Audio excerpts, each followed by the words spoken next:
Every anime has a villain, but sometimes the villain isn't evil, just broken. Gaara of the Sand wasn't born cruel, he was made into a monster by his village, his father, and the very system that called itself peace.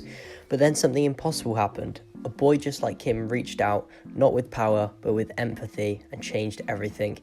This is how Naruto saved Gaara, and how a weapon became a protector. And this will be the video that we're going to be explaining the character of Gaara. But before we do get into it, I do want you guys to like, subscribe, and join the Discord. But I'm not going to waste too much time on the intro, and let's just get into it. I see in your eyes, you know what loneliness is. True loneliness. You understand that it is the most painful form of suffering that there is in the world.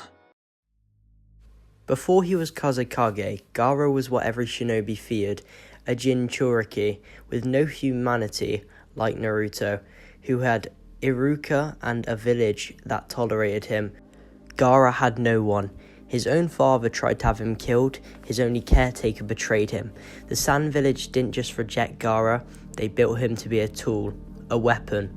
And when that weapon started to think for itself, they tried to discard it.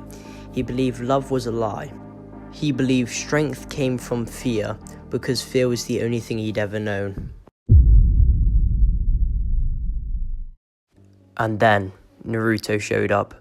That fight in the forest wasn't just a battle, it was a mirror. Both boys were Jinchuriki, both knew loneliness, but one chose to protect others, while the other chose to destroy them. Naruto's words didn't just reach Gaara, they shattered his entire worldview. I fight because I care about people, because someone cared about me. It wasn't a lecture, it wasn't therapy, it was one broken kid showing another that there is still a way to live. In the past, I was hatred. I hated this world and all its people, and thought about destroying both. But then, a single shinobi from the Hidden Leaf Village stopped me. He cried for me. I was his enemy, yet still he cried for me. And he called me his friend, even though we had battled. He saved me. We were on different sides. Between those who have experienced the same pain, there can be no hate.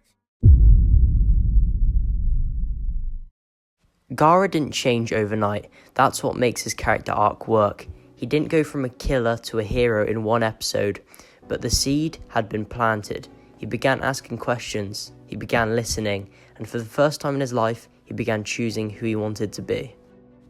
Redemption stories often look Dean in hindsight, like a villain turns good and everything just clicks, but real change, it's messy, it's slow, and it's full of doubt. Gaara didn't become a hero because Naruto punched sense into him. He became a hero because Naruto cracked open something inside Gaara that Gaara himself had to nurture. For the first time, Gaara was forced to sit with his own loneliness, not as fuel for hatred, but as something he wanted to understand. He started noticing his siblings more. He began thinking about the meaning of strength, not just as power, but as purpose. He wrestled with questions he had never asked before. If I'm not a weapon, what am I? Who am I? Redemption isn't a magical switch, it's a process, and Gaara's process took time. When Gaara became Kazekage, he wasn't the strongest ninja in the sand, but he was the one they trusted, the one that they had walked through hell and came out the other side. He defended the same village that once tried to erase him, not because he forgot what they did, but because he chose to be more than his past. Power without hatred, leadership through empathy, that's what made Gaara more than a monster, it made him a symbol. Gaara's leadership wasn't just about strength, it was about stability, about showing his village what a Jinchuriki didn't have to be a weapon, about proving that true strength comes from choosing compassion over revenge. Gaara's story hits so hard because it reminds us of something timeless, that no matter how far you fall, redemption is possible, that trauma doesn't define you forever, even if you've been weaponized, even if you've hurt people, even if you've been alone for years. Gaara shows us that healing is real, but it takes work, time, and help from others. That's why fans still connect with him, but deep down we all want to believe we can rise from our worst selves and become something better.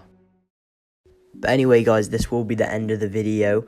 I do hope you guys did enjoy this one. I tried to make it as, you know, formal and as like emotionally touching as possible, because honestly I had fun making these types of videos. Like emotional characters I really do enjoy, you know, making, because they have a part in everyone's life, kind of, you know, you can relate to them. They just do play like a really big part in media and stuff like that, and half the shows we watch, they wouldn't be as good if they didn't have these characters in them. But anyway, before we do get to the outro, I do want to ask you one last time to like, subscribe, and join the Discord, of course, and drop a comment if you enjoyed this video or not. But anyway, if you guys enjoyed, drop a like, subscribe, and goodbye.